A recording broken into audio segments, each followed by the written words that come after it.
If you've been to Tokyo, you've probably had to catch a train to get around. And if you used one of Tokyo's mega stations, it was probably the most stressful moment of your life. More people than you've literally ever seen up until now move in hurried unison through narrow underground corridors. Oh, was that a sign? Too late, you passed it, can't turn around. There's a million people behind you, and they all look like they're mad at you for some reason. And you finally get to an exit, it's not even close to where you need to be, but you don't care, you're just happy to see daylight again. There are several stations like this in Tokyo, and I have in each of them believed I could never leave again. But how did these stations become so convoluted in the first place? Let's find out. Brought to you by Sparf Harmonics. Please subscribe. Shinjuku Station is infamously the busiest station in the world, serving 3.6 million people per day on average. And it's the busiest by far. Putting it into perspective, the busiest station in the US, New York Penn Station, serves around 600,000 passengers per day. With the sheer amount of users all confined into tight underground corridors, it's no wonder even the locals get turned around. One of my friends, who is Japanese, obviously has lived here his entire life, has a funny story about Shibuya. When he was young, his dad left and never came back. Spooky stuff. Given how enormous these stations are today, it might come as a surprise to you that many of Tokyo's largest train stations had much humbler beginnings, like Shinagawa Station in this picture, which started life serving one train line. This was true of Shibuya and Shinjuku as well, with the area being a rural countryside with rice fields and private houses on the outskirts of the city when the station was built. In fact, on Shibuya Station's opening day on March 1st, 1885, there were 0 recorded users, and by its first year in operation, it had a yearly average of only 16 people. Only the Shinagawa line ran through, which operated 3 round trips per day. By the end of the decade, though, people started to recognize the convenience of the train line, and ridership began increasing. The area was now on track to become a hot new commercial center of Tokyo, and train lines from all over Tokyo's suburbs began running to the once rural fields. Okay, let's say you're at Shinjuku, you want to catch the Yamanote line, and Google Maps tells you to go to platform 2. It isn't enough to remember only the platform number, because there are multiple platform 2s in Shinjuku. This is because Shinjuku Station is serviced by 5 different train companies that run 12 lines in total, each using their own fare gate system. Shinjuku is what's known as a terminal station, meaning that many train lines end at Shinjuku. So people may ride into the city from outside Tokyo and use Shinjuku Station as a transfer point. In fact, a significant percentage of those 3.6 million riders are transferring to another train and do not get off at Shinjuku at all. Let's say I want to get from here to here. It's actually very simple. First, you're going to want to leave the ticket gates and start heading down this corridor. If you see a sign that says KO Mall, you know you're going the right way. Lots of stores, but try not to get distracted by the storefronts. We're here with a mission to get on another train. Keep your head in the game. Oh, and try not to bump into anybody. If you make eye contact, they'll attack you. You can see the banners up, they say 3 and 5. It's a reference to how I'm going to be 35 by the time I get to the station. There's a 4-way intersection with a big sign. That's all the time we get with the sign though. Hope you managed to read it all. More stores to look at, but we are poor, so just don't look at them. Just keep going. We're gonna keep going down this way. It seems we've exited the mall area and it's starting to look a lot more like a station. That means we're close, I think. Oh, we've actually come outside. There's a taxi you could catch instead of walking to the train, but we are poor, so we will keep going. I'm gonna go up these stairs here. Now things are really looking train station-y. I can feel it. We are almost there, probably. Quickly go down these staircases and promptly go down this horrible, narrow walkway. Again, make sure to mind all the people. They are blind and attracted to sound. That's important to remember. We're at a ticket gate, but unfortunately, it's not the one we need, so we're going to ignore this one and just keep going around. We're in the horrible construction zone now, which makes this even harder than it needs to be, which is just fantastic. Go down these escalators. I'm walking down them because, again, we're in a hurry here. Go down another escalator. This one is longer than the last one, but we should be in the final stretch. Just a little more to go. Keep walking down this way, and we are here. Easy peasy. Quick transfer. The train's gone. It left. It's gone. Shinjuku Station has 36 platforms and over 200 exits, which is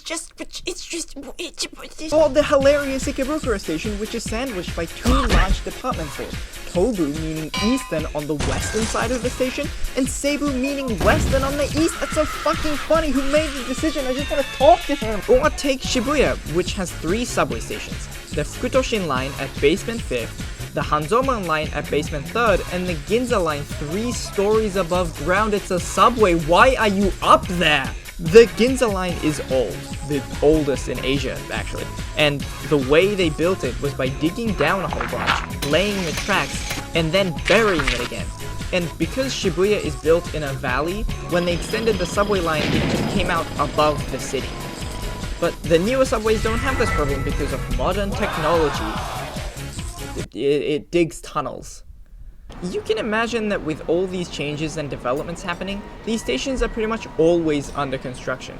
And sometimes as a result, the exits move. Oh, okay, the exits move. What the fuck are you talking about? Yeah, that's right, the exits move. As part of Shibuya's redevelopment project, some exits needed to move to better locations to improve traffic flow. You gotta break a few omelets or whatever. Train lines have not stayed in one place either. Like when they moved the Tokyu Toyoko line from the 2nd floor above ground to the 5th floor basement in one night. Okay, so we've learned that along history, various rail lines and the station's topography itself can add to the station feeling like an urban anthill, and navigating through it feels like you're a character in A Bug's Life. Or Ants. But Japan's train stations don't simply end with the railway. It is deeply integrated into the surrounding department stores.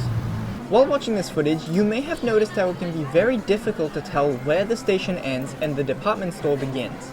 Many large stations in Tokyo include a shopping area within the ticket gates called Ekinaka. This comes as part of a business overhaul at the turn of the century, when train operators realized they could capitalize on the millions of users that pass through the station. We broke away from the idea that railway stations were just places to pass through, and thought that if an attractive shopping area were developed inside a station, people would gather at the station with a sense of purpose. And this isn't limited to inside the station either. Leaving the fare gates is often a seamless transition to more storefronts and department stores. Many of Tokyo's stations don't have a designated station building either, being built directly into the urban environment. A notable exception to this is Tokyo Station, with its European-inspired red brick exterior being a cultural heritage and a popular landmark of Tokyo. It's only the front though. There's nothing it's just one wall. It's like an unfinished Minecraft build. In the case of Shibuya, no company has had a bigger impact on the area than the Tokyu Corporation, who extended their train lines to Shibuya in 1907. The founder of the Tokyu Corporation, Goto Keita, was one of the first to get in on the business model of providing both a rail service and lifestyle for the residents who lived along the train line. And the Tokyu Corporation still have a stranglehold over the city today. They're the ones that are spearheading the major redevelopment of the station and the surrounding area. Also, a little fun fact, one of the large department stores of the city, the Shibuya 109, is a play on the name Tokyu, because if you use the alternate counting system, 1つ、2つ、3つ、4つ、5つ、6つ、7つ、8つ、9つ、Q, I see, I get it, it's very clever. So is that it? Must we live forever with the concrete anthill dungeon, where every fresh college graduate runs the risk of losing their first job interview getting lost, every tourist catching the wrong train and ending up in Unga, and every dad destined to never return? Maybe not. For Shibuya, the redevelopment project I've mentioned aims to breathe new life into the greater Shibuya area, and many great changes have already been made. Like that train line they buried in a night.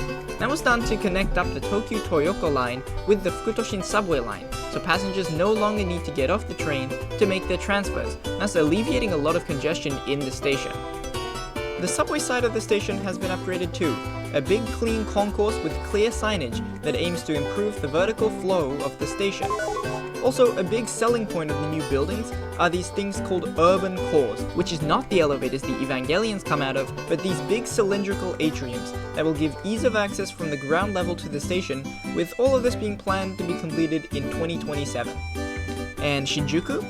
Well, their redevelopment plans include many large skyscrapers and a second-floor pedestrian walkway called the Grand Shaft. Punchline. The construction is slated to be completed in 2047? Tokyo stations certainly have changed since I was a kid in 1885, and they will continue to change. Perhaps in the distant future, when all the construction ends and our current labyrinthine station feels like a crazy dream, we'll feel ourselves missing the chaotic mess that is Tokyo's megastations. Like how my friend misses his dad. Yes. No, I know. I'm at Unga. No, Unga. No, I know that's not where the hotel is. I know. Yeah, I caught the wrong train. Obviously, I didn't do it on purpose.